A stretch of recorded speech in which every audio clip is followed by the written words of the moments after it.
मेरे प्यारे दोस्तों, आप सभी का स्वागत है। दोस्तों, आज हम लोग रिसीव्ड एंड पेमेंट अकाउंट को शुरू कर रहे हैं, जिसको हम लोग बोलते हैं प्राप्ति एवं भुगतान खाता। आज हम लोग इसको शुरू कर रहे हैं। हम लोग देखेंगे कि किस प्रकार से हम लोग रिसीव्ड एंड पेमेंट अकाउंट बनाएंगे और रिसीव्ड एंड पेमेंट अकाउंट के क्वेश्चन को भी हम लोग सोल्व करेंगे। दोस्तों देखिए, रिसीव्ड एंड पेमेंट अकाउंट का फॉर्मेट है। तो हम लोग को देखिए रिसीव्ड एंड पेमेंट अकाउंट बनाने के लिए इस प्रकार का फॉर्मेट बनाना पड़ता है। रिसीव्ड एंड पेमेंट अकाउंट लिखना पड़ेगा ऊपर में। उसके बाद देखिए फॉर द ईयर एंडिंग, देखिए जिस तारीख को आप बना रहे हैं, जिस वर्ष के अंत में, उस तारीख को यहाँ पर मेंशन करना पड़ेगा। हम यहाँ पर खाली जगह छोड़ दिए हैं, जो भी डेट रहे उसको यहाँ पर लिखना पड़ेगा। उसके बाद देखिए स्केल की मदद से आपको इस प्रकार से एक फॉर्मेट बनाना है। इधर लिखना है डेबिट साइड, इधर लिखना है क्रेडिट साइड। ठीक है, डेबिट साइड में लिखना है रिसिप्ट्स और एक कॉलम अमाउंट का, मतलब रिसिप्ट और अमाउंट, और क्रेडिट साइड में लिखना है पेमेंट और एक कॉलम अमाउंट का। यानी कि डेबिट साइड में रिसिप्ट और अमाउंट और क्रेडिट साइड में पेमेंट एंड अमाउंट। इस प्रकार से फॉर्मेट बनाना है। उसके बाद हम लोग देखेंगे कि इसके डेबिट साइड में कौन कौन से आइटम को लिखते हैं और क्रेडिट साइड में कौन कौन से आइटम को लिखते हैं। हम लोग देखेंगे अभी उसको।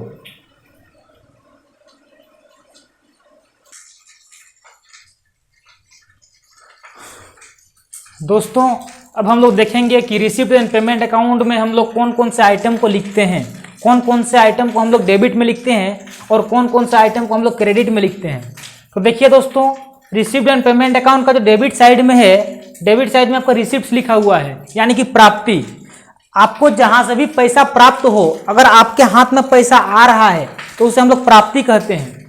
तो प्राप्ति अगर होगा तो हम लोग उसको डेबिट साइड में लिखेंगे।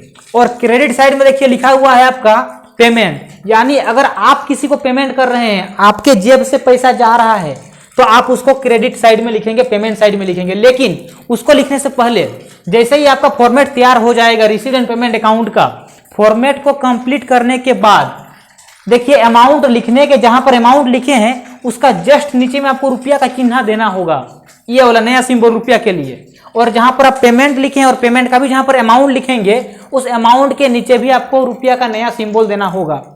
सिर्फ अमाउंट लिखने से काम चलने वाला नहीं है। और अगर आप ऐसा नहीं चाहते हैं कि नहीं हम अमाउंट ना लिखें तो भी चलेगा, आप अमाउंट मत लिखिए और डायरेक्ट यहीं पर अमाउंट को ना लिखें, डायरेक्ट यहीं पर आप रुपया का जो चिन्ह है नया वाला सिंबल उसको बैठा सकते हैं।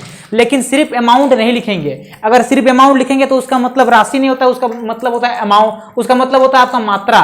लेकिन आप यहाँ पर राशि को दर्शा रहे हैं, अमाउंट को, इसीलिए रुपया का चिन्ह देना जरूरी है। उसके बाद देखिए दोस्तों, जैसे हम लोग का फॉर्मेट तैयार हो जाएगा तो रिसिप्ट साइड में सबसे पहले हम लोग लिखेंगे टू बैलेंस बीडी, यानी ओपनिंग बैलेंस को। सबसे पहले ओपनिंग बैलेंस देखेंगे और ओपनिंग बैलेंस को लिखेंगे।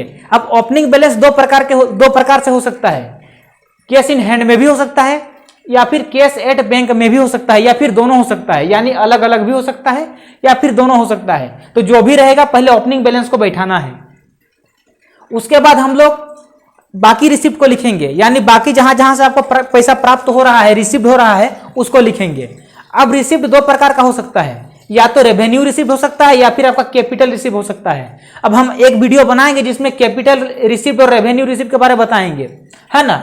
रेवेन्यू रिसिप्ट ऐसा रिसिप्ट है जो बार बार होने वाला है। जैसे मान लेते हैं कि आप कहीं काम करते हैं, आपको सैलरी मिलता है, तो बार बार मिलने वाला है, यानी इस महीना में सैलरी मिला, अगला महीना भी मिलेगा और अगला महीना मिलेगा, यानी ऐसा रिसिप्ट जो आपको बार बार होने वाला है उसको हम लोग बोलते हैं रेवेन्यू रिसिप्ट। यानी मतलब बार बार होने वाला रिसिप्ट को क्या बोलते हैं, रेवेन्यू रिसिप्ट। तो आपको जहां से बार बार पैसा आने वाला है, जहां से बार बार पैसा आता है, उसको हम लोग रेवेन्यू रिसिप्ट बोलते हैं। जैसे सब्सक्रिप्शन, चंदा हुआ, चंदा इस साल मिला, अगला साल भी मिलेगा, बार बार मिलेगा। जनरल डोनेशन, दान, इस साल भी दान मिला, अगला साल भी दान मिलेगा, आने वाला साल भी दान मिलेगा, है ना। इंटरेस्ट फी, इस साल कोई नया मेंबर आया, अगला साल और मेंबर आएगा तो वो भी अपना देगा। देखिए सेल ऑफ न्यूज़पेपर, हम अखबारों को बेचे, पुराने अखबारों को बेच दिए तो पैसा आया, रिसीव किए हम पैसा, रिसीव साइड में लिखेंगे। अब न्यूज़पेपर देखिए इस महीना बेचे, अगला महीना भी बेच सकते हैं। इस प्रकार से मेरा जैसे ही पुराना पेपर इकट्ठा हो जाएगा तो हम बेच देंगे उसको, यानी कि मेरा रेवेन्यू रिसीव कहलाएगा। प्रोसीड्स फ्रॉम चैरिटी, चैरिटी से प्रोसीड्स होगा, बार बार होगा, इस बार भी हुआ, अगला बार भी होगा, है ना। उसके बाद देखिए प्रोसीड फ्रॉम लेक्चरर, लेक्चरर से पैसा आएगा, इस बार आया, अगला बार भी आएगा। Invest interest on fix deposit, अगर आप कहीं पर अपना पैसा को इन्वेस्ट कर दिए, डिपॉजिट कर दिए, जमा कर दिए, उस पर इंटरेस्ट मिलेगा, इस साल मिला, अगला साल भी मिलेगा, बार बार मिलेगा, जब तक जमा है तब तक मिलेगा, यानी कि उसको भी हम लोग लिखते हैं। यानी डिविडेंड रिसिप्ट, अगर आप कहीं पर किसी कंपनी का शेयर खरीदे हैं तो उस कंपनी को जब जब प्रॉफिट होगा तब तक आपको डिविडेंड मिलेगा, इस बार भी मिला, अगला बार भी मिलेगा, यानी कि बार बार मिलने वाला। देखिए कैपिटल रिसिप्ट, कैपिटल रिसिप्ट में क्या होता है कि ऐसा रिसिप्ट जो एक ही बार प्राप्त हो, यानी कि देखिए स्पेशल डोनेशन, कोई स्पेशल डोनेशन, स्पेशल चीज बार बार नहीं होता, एक ही बार होता है। स्पेशल डोनेशन हुआ, लिगासिस हुआ, बासियतें, जिसको हम लोग पिछला चैप्टर में समझाए थे, पिछला वीडियो में, कोई बासियत दिया तो बार बार नहीं देगा, कोई एक बार दो बार दे दिया। सेल ऑफ फिक्स एसेट्स, आपके पास कुछ एसेट्स फिक्स एसेट्स है, जैसे लैंड एंड बिल्डिंग हुआ, मशीनरी हुआ, आप उसको बेच दिए तो बार बार तो उसको नहीं बेचेंगे, एक ही बार बेचेंगे तो एक ही बार पैसा आएगा, तो ऐसे रिसिप्ट को हम लोग बोलते हैं कैपिटल रिसिप्ट। यानी कि ओवरऑल हम लोग को यह समझ में आया कि कहीं से भी अगर आपको पैसा आ रहा है तो उसको रिसिप्ट साइड में लिखिए। ठीक है, अब बात करते हैं पेमेंट साइड का। तो देखिए पेमेंट साइड में, तो पेमेंट साइड में भी हम लोग को एक बार गौर फरमाएंगे कि कहीं पर बैलेंस बीडी तो नहीं दिया हुआ है, ओपनिंग बैलेंस। देखिए अगर इधर बैलेंस है, अगर इधर बैलेंस है डेबिट साइड का, मतलब ये पॉजिटिव बैलेंस है, लेकिन अगर क्रेडिट साइड में बैलेंस दिया हुआ है तो इसका मतलब ओवरड्राफ्ट बैलेंस है। लेकिन हम लोग क्वेश्चन में ढूंढेंगे कि कहीं पर ओवरड्राफ्ट बैलेंस तो नहीं है, अगर है तो सबसे पहले उसको बैठाएंगे। उसके बाद देखिए रेवेन्यू पेमेंट, यानी कि पेमेंट, ऐसा पेमेंट जो रेवेन्यू नेचर का है, मतलब बार बार पेमेंट करना पड़ता है। जैसे रेंट देना, इस महीना रेंट दिए, अगला महीना भी रेंट देना पड़ेगा और अगला महीना रेंट देना पड़ेगा। सैलरी, वेतन देना, इस महीना भी वेतन दिए, अगला महीना फिर से वेतन देंगे। मजदूरी, इस महीना भी दिए, अगला महीना भी देंगे, यानी कि बार बार देने वाला। इंश्योरेंस, इस महीना दिए, अगला महीना देंगे, इस प्रकार से बार बार देंगे। जो बार बार खर्चा करना पड़े, जिसका पेमेंट हमको बार बार करना पड़े, उसको बोलते हैं हम लोग रेवेन्यू पेमेंट। पेमेंट है, पेमेंट साइड में लिखेंगे। अगला आता है कैपिटल पेमेंट, ऐसा पेमेंट जो एक ही बार पेमेंट कर दिए, अब उसमें दोबारा पेमेंट नहीं करना होगा। जैसे कि परचेज ऑफ फिक्स एसेट्स, मान लेते हैं कि आप कुछ फिक्स एसेट्स को परचेज किए, मान लेते हैं कि आप बिल्डिंग परचेज किए, आप बिल्डिंग परचेज किए, तो ऐसा बात थोड़ा है कि बार बार आप बिल्डिंग परचेज कर देंगे। एक बार बिल्डिंग परचेज किए, उसमें दोबारा और आपको परचेज नहीं करना पड़ेगा।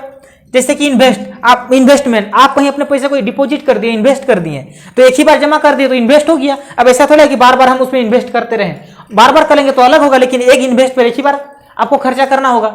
यानी कि इस प्रकार से हम देखें तो हम लोग को यह समझ में आया कि अगर पैसा आ रहा है आपके हाथ में तो उसको रिसीव साइड में लिखिए, और अगर आपके जेब से पैसा जा रहा है, आपके हाथ से पैसा जा रहा है, तो उसको पेमेंट साइड में लिखिए। लेकिन सबसे पहले क्या लिखना है, सबसे पहले ओपनिंग बैलेंस को लिखना है, उसके बाद बाकी रिसिप्ट को लिखना है।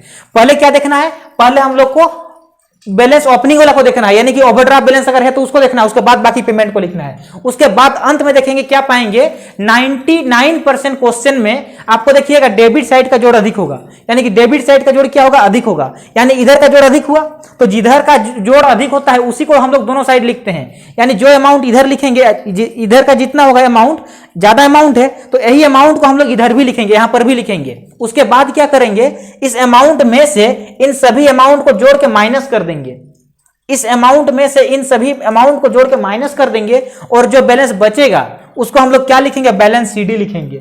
देखिए ऊपर में बैलेंस बीडी था, ओपनिंग बैलेंस था इसलिए बीडी था, लेकिन ये क्लोजिंग बैलेंस है इसलिए क्लोजिंग बैलेंस को हम लोग बैलेंस सीडी लिखेंगे।